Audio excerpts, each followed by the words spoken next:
Just like the technique we talked about earlier, move your foot a bit further forward. Use the ball of your foot for support and then gently place and cushion the other foot. All right, keep your knee straight, but don't lock it.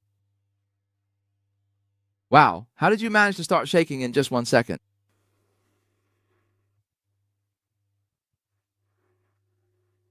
Come down, walk around, come down and walk a bit.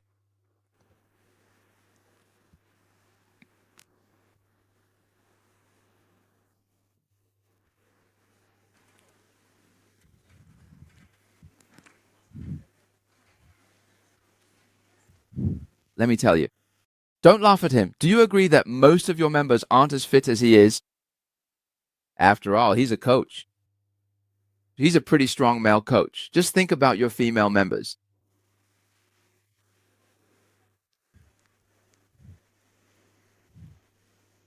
Hey, that's enough. I'm telling you, that's enough. Now straighten your knee a bit more. All right. Now raise your right hand higher, raise it up higher. All right, let me tell you.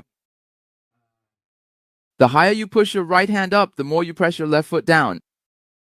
So that's why this is called opposing stretch and pull. It may look like you're training the strength of your right hand, but actually it's about the strength of pressing down with your left foot. So by pushing up with your right hand, using the principles of gravity and counterforce, you make the force act on your foot. So the higher you push your right hand, the more firmly and forcefully you press down with your left foot. Right, so what if you can't push your hand up any higher at this point? Then open this palm and press it down while pushing this palm up.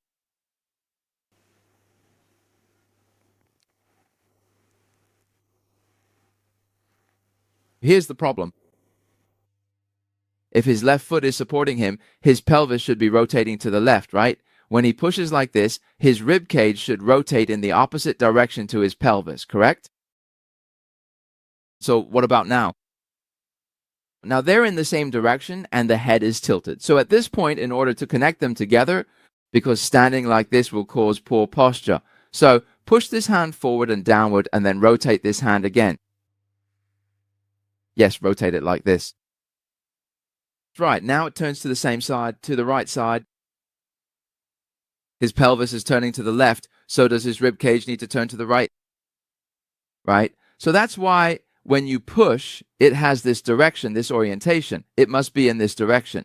You see, as soon as you rotate the hand, the rib cage turns to the right. So when you do the single hand supporting the sky, twisting your hand like this is to bring your rib cage over. And then his pelvis is turning this way. The pelvis turns this way, and then the hand moves like this. Only this kind of force is biomechanically correct, and it matches the coupling of the spinal joints during movement. Only then does it conform to the proper mechanical transmission. Okay, this side presses down and this side pushes up. These two form a diagonal pair. And the more this hand pushes, the more that foot presses down. What other problems does this solve? Let me tell you, most people can't open up their right ribs when inhaling, and the right side of their lungs can't fully inflate. These things passed down from our ancestors thousands of years ago, like the golden rooster stands on one leg, help you solve this problem. This movement improves left rib flaring, opens up the right ribs, and improves hunchback, and also helps with restricted thoracic rotation. It also helps you plant your feet firmly on the ground. It's much better than practicing while lying down, because when you're lying down, your feet aren't even touching the ground and your body weight isn't pressing down on them. So no matter how much you practice lying down, when you stand up to press dumbbells, your heels will still lift off the ground. Hey, that's already much better.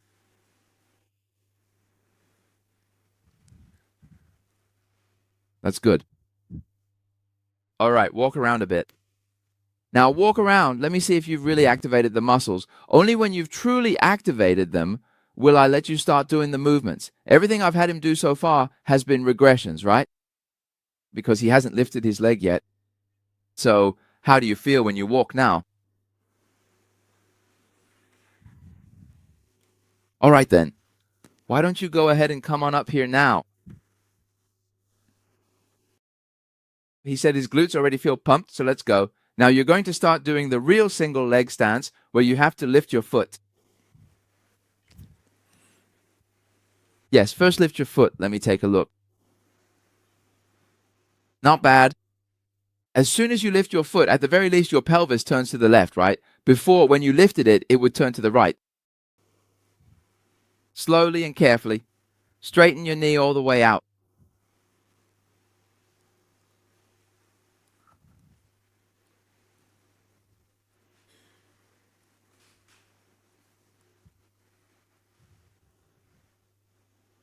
Look straight ahead. Can you push up?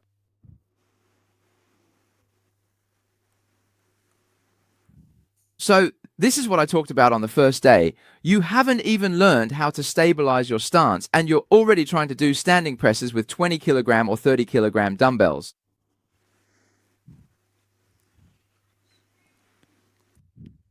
You'll notice that as soon as he stands on his foot. As soon as he raises his hand, his pelvis always rotates to the left. But when he raises his hand, his rib cage also rotates, right? In other words, his ischium and upper torso are also disconnected.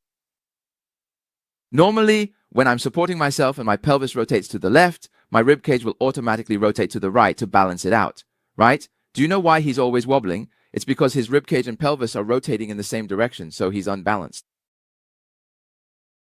He's unbalanced, right? So your left hand should push forward and downward, press your left hand forward and downward. Yes, twist your right hand a bit, that's right, now it's balanced. Push upward. When you push upward, direct the force towards your left heel. That is, use the base of your right palm to direct the force toward your left heel. The more force you apply upward with the base of your right palm, the more force you need to apply downward with your left heel. Only then can you maintain balance.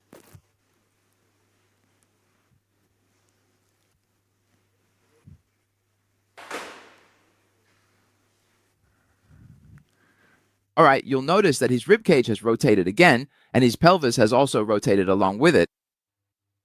Right? So his rib cage and pelvis are always rotating in the same direction. Using the bronze statue drill means that he also has problems when walking, because you have to rotate in opposite directions to walk properly. So in other words, he messed up his brain during weightlifting. He just can't separate them. He can't separate them. So right now, you still can't do the movement where you really lift your leg. For now, just do these small steps. That's good enough. Even this is effective. Okay, you can put the pedal down now. Yes, take it out and stand on it, facing everyone, facing everyone. At the very beginning, no need to stand, because normally there should be a fist width of distance. Okay, just lift it up. Just lift it up. Film upwards. The cameraman doesn't need to film the feet. Film the person, then move up. At the beginning, remember, his left side was restricted and his right rotation was restricted. Now the restriction on the left side hasn't improved. So let's see if the restriction on his right rotation has improved. Hey, turn to the left first.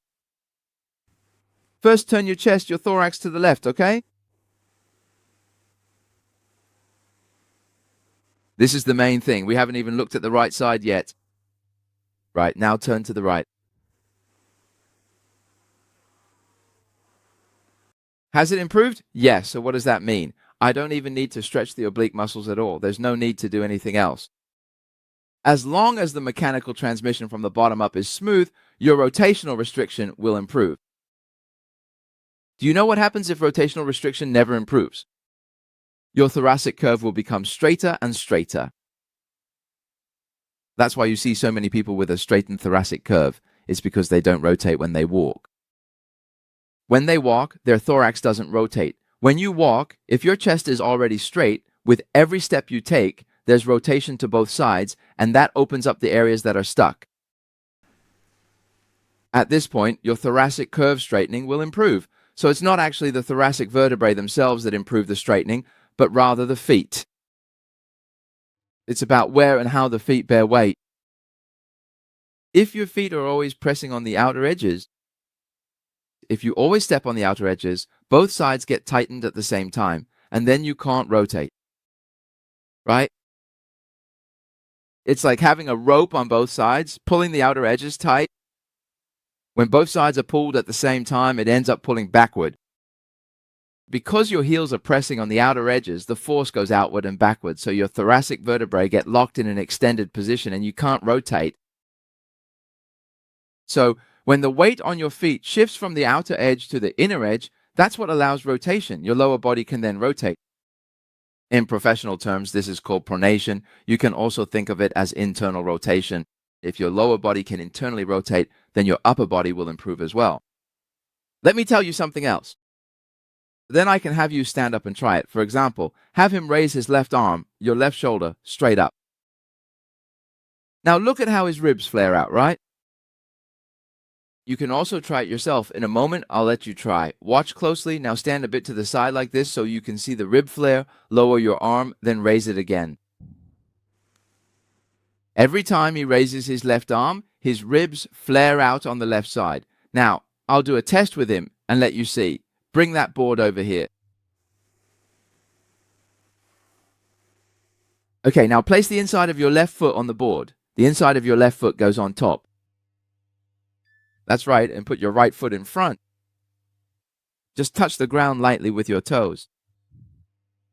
Good, so by having him stand like this, it's as if his left side is suspended forward, right? The left foot is essentially being brought in from aversion, right? Because the outer side is suspended, correct? And by putting the right foot in front, isn't that equivalent to rotating the pelvis to the left? Right? Now, under these conditions, raise your hand again. Look at his rib flare now. It improves, and now turn sideways so everyone can see. Yes, tilt a bit like that, that's right. Then, as long as you press down with the inside of your left foot and rotate your pelvis to the left, the rib flare on your left side will be corrected. It will improve. How does that feel? So rib flare isn't something you can fix just by practicing posture. Rib flare means that your pelvis on that side can't rotate toward the same side. And when your foot on the same side can't move forward, that's why your ribs flare out. Do you understand? So, rib flare isn't something you fix by desperately practicing rotation to this side or by training your oblique muscles on this side. It's not like that. The problem is with the entire upward force transmission from the ground up.